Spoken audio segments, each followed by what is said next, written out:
Verity, escrito por Coyer. Um casal apaixonado. Uma intrusa. 3 mentes doentias. Finalista do Prêmio Godriades como melhor romance de 2019, Verity é o primeiro thriller de Colleen Hoover e deixa os leitores envolvidos do começo ao fim. Hoover é um fenômeno editorial inegável, acumulando não só milhões de visualizações no TikTok, mas também milhões de exemplares vendidos. Ela é a autora mais vendida no Brasil, com suas obras emocionantes que já encantaram milhares de leitores no mundo todo. Verity Crawford é a autora best-seller por trás de uma série de sucesso. Ela está no auge de sua carreira, aclamada pela crítica e pelo público. No entanto, um súbito e terrível acidente acaba interrompendo suas atividades, deixando-a sem condições de concluir a história. E é nessa complexa circunstância que surge Lowen Ashleigh, uma escritora à beira da falência convidada a escrever, sob um pseudônimo, os 3 livros restantes da já consolidada série. Para que consiga entender melhor o processo criativo de Verity com relação aos livros publicados, e ainda, tentar descobrir seus possíveis planos para os próximos, Lowen decide passar alguns dias na casa dos Crawford, imersa no caótico escritório de Verity, e, lá, encontra uma espécie de autobiografia onde a escritora narra os fatos acontecidos desde o dia em que conhece Jeremy, seu marido, até os instantes imediatamente anteriores a seu acidente, incluindo sua perspectiva sobre as tragédias ocorridas às filhas do casal. Quanto mais o tempo passa, mais Lowen se percebe envolvida em uma confusa rede de mentiras e segredos, e, lentamente, adquire sua própria posição no jogo psicológico que rodeia aquela casa. Emocional e fisicamente atraída por Jeremy, ela precisa decidir: expor uma versão que nem ele conhece sobre a própria esposa ou manter o sigilo dos escritos de Verity. Em Verity, Colleen Hoover se afasta do estilo que a consagrou, os romances, para se aventurar em um suspense psicológico que deixou todo o mercado editorial sem palavras de tão avassalador. Através de uma narrativa perturbadora e chocante, Verity explora o lado mais sombrio das relações humanas, deixando uma surpresinha chocante no final. Classificação indicativa: 18 anos.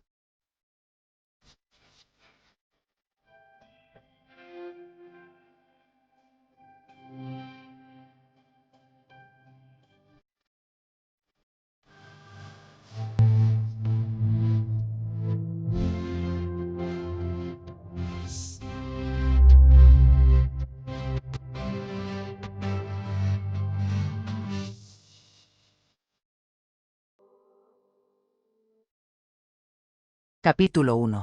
Ouço o barulho do crânio se quebrando antes mesmo de o sangue respingar em mim. Eu me assusto e dou um passo para trás, para a calçada. O salto de um dos meus sapatos fica preso no meio-fio e preciso me segurar na placa de proibido estacionar para não cair. O homem estava na minha frente havia poucos segundos. Estávamos no meio da multidão esperando o sinal abrir quando ele resolveu atravessar antes da hora e acabou atingido por um caminhão. Eu tentei segurá-lo, mas só consegui agarrar o ar enquanto ele era atropelado. Fechei os olhos antes que o pneu do caminhão passasse por cima da cabeça dele, mas a ouvi estourar como se fosse uma rolha saindo de uma garrafa de champanhe. Ele cometeu um erro. Ficou olhando a tela do celular, sem prestar atenção, provavelmente por já estar acostumado a atravessar aquela mesma rua todos os dias sem qualquer incidente. Causa da morte.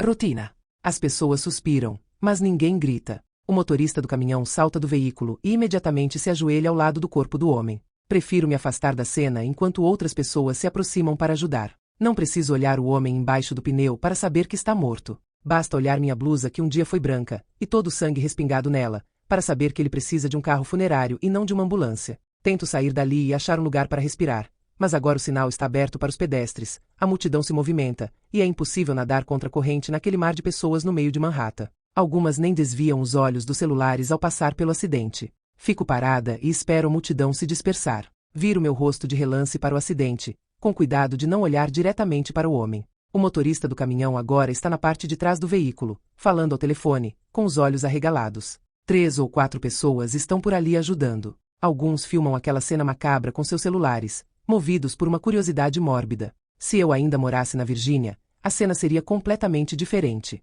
Todo mundo simplesmente ia parar. O pânico estaria instalado, as pessoas começariam a gritar. Uma equipe de TV chegaria em questão de minutos. Mas atropelamentos são tão comuns em Manhattan que não passam de um inconveniente. Um atraso no trânsito para uns, uma roupa estragada para outros. Acontece com tanta frequência que nem vai sair no jornal. Ainda que essa indiferença das pessoas me incomode, é exatamente o motivo de eu ter me mudado para esta cidade há 10 anos. Pessoas como eu pertencem às grandes cidades. Minha vida é irrelevante num lugar desse tamanho. Há muita gente com histórias muito mais tristes do que a minha. Aqui sou invisível. That's important. Manhattan tem gente demais para se preocupar comigo, e eu a amo por isso.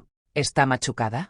Olho para o homem que toca meu braço e observa minha blusa. Sua expressão é extremamente preocupada, e ele me olha da cabeça aos pés, procurando ferimentos. Pela reação, percebo que não é um desses nova-iorquinos sem coração. Pode até ser que mora aqui agora, mas certamente vem de algum lugar que não lhe extraiu completamente a empatia. ¿Está machucada?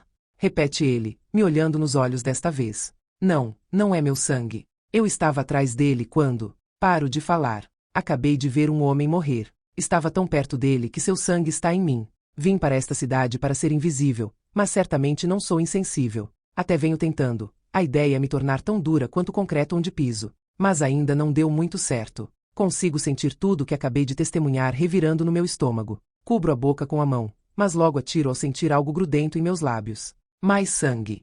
Olho para minha blusa. É muito sangue, e nada disso é meu. Seguro a blusa e tento puxá-la na altura do peito, mas ela gruda nos pontos em que o sangue começou a secar. Acho que preciso de água. Estou começando a me sentir meio tonta. Quero esfregar minha testa, coçar o nariz, mas tenho medo de tocar em mim mesma. Olho para o homem que ainda está segurando meu braço. Tem sangue no meu rosto. Ele aperta os lábios e olha para o lado, checando os arredores. Aponta para uma cafeteria a poucos metros de distância. Ali tem um banheiro, diz ele, com a mão nas minhas costas, enquanto me conduz até lá. Olho para o prédio da Pantene Press do outro lado da rua, para onde eu estava indo antes do acidente. Estava tão perto, a uns 5 ou 6 metros de distância de uma reunião, onde eu precisava desesperadamente estar. Fico me perguntando quão perto o homem que acabou de morrer estava do destino dele. Assim que chegamos à cafeteria, o estranho segura a porta para eu entrar. Uma mulher carregando um café em cada mão tenta se espremer e passar por mim até que repare em minha blusa. Ela logo se afasta e abre caminho. Vou em direção ao banheiro feminino,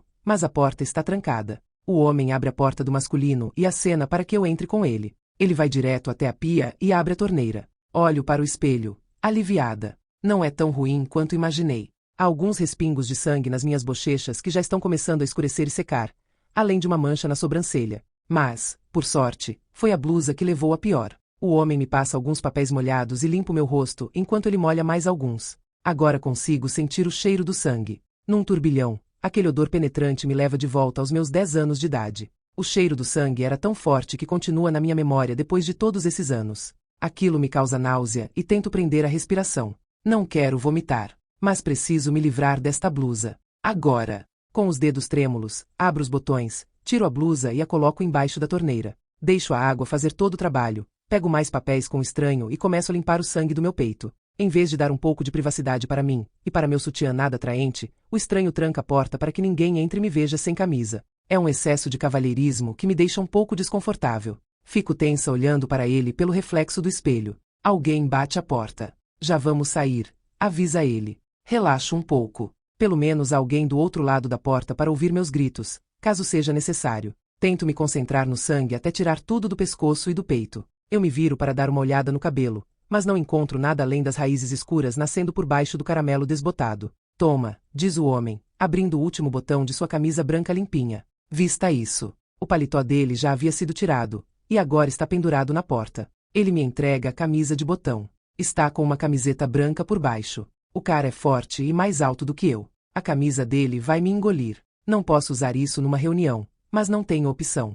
Seco minha pele, visto a camisa e começo a abotoá-la. Estou ridícula, mas pelo menos não foi a minha cabeça que explodiu na blusa de alguém. Sempre há um lado bom. Minha blusa não tem salvação. Eu a tiro da pia e a jogo no lixo. Então encaro meu reflexo no espelho. 2 olhos vazios e cansados me encaram de volta. Foram da cor de avelã ao castanho sombrio depois do horror que testemunharam. Esfrego as bochechas com as mãos para tentar lhes devolver alguma cor, mas nada feito. Minha cara é de morte. Encosto na parede, de costas para o espelho. O homem está guardando a gravata no bolso do paletó e olha para mim por um momento. Não sei dizer se você está calma ou em estado de choque. Não estou em choque, mas também não acho que esteja calma. Para ser sincera, nem eu tenho certeza, admito. Você está bem? Estou ótimo. Já vi coisas piores, infelizmente. Inclino a cabeça na tentativa de esmiuçar todas as camadas daquela resposta enigmática. Ele quebra o contato visual, mas isso só me faz encará-lo ainda mais, imaginando que pode ser pior do que ver a cabeça de um homem ser esmagada embaixo de um caminhão.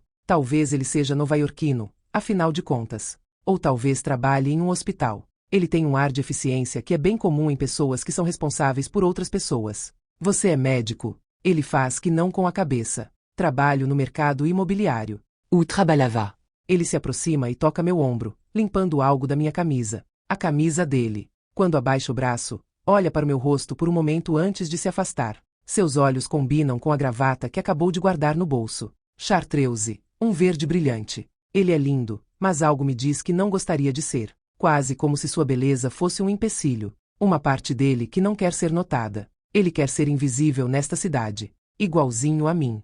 A maior parte das pessoas vem para Nova York para ser descoberta. O resto de nós vem para se esconder. Qual é o seu nome? Loan. Ele hesita quando digo meu nome, mas dura poucos segundos. Jeremy. Responde. Ele caminha até a pia, abre a água novamente e começa a lavar as mãos. Continuo a encará-lo, sem conseguir esconder minha curiosidade. Como assim? Ele já viu algo pior do que o acidente que acabamos de testemunhar. Ele disse que atuava no mercado imobiliário, mas nem o pior dia de trabalho de um corretor deixaria alguém tão melancólico. O que aconteceu com você? Ele olha para mim pelo espelho. Como assim?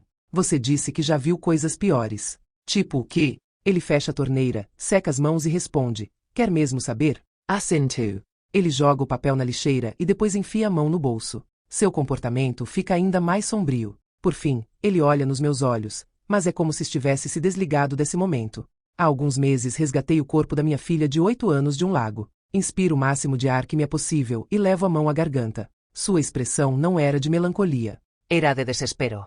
Sinto muito, sussurro. E sinto mesmo. Sinto muito pela filha. Sinto muito por ser curiosa. E você? Pergunta Jeremy. Ele se inclina no balcão, como se aquela fosse uma conversa para a qual estivesse preparado. Uma conversa com alguém que faça suas tragédias parecerem menos trágicas. É o que se faz após experimentar uma coisa horrível. Buscar alguém como você, ou que esteja pior do que você, para tentar se sentir melhor. Engulo em seco antes de responder, porque minhas tragédias não são nada comparadas ao que ele passou. Penso na mais recente, com vergonha de dizer em voz alta. Minha mãe morreu na semana passada. Jeremy não reage à minha tragédia como reagia a dele. Na verdade, ele não tem nenhuma reação. Talvez estivesse esperando que a minha tragédia fosse pior. Não é. Ele ganhou. Como ela morreu? Câncer.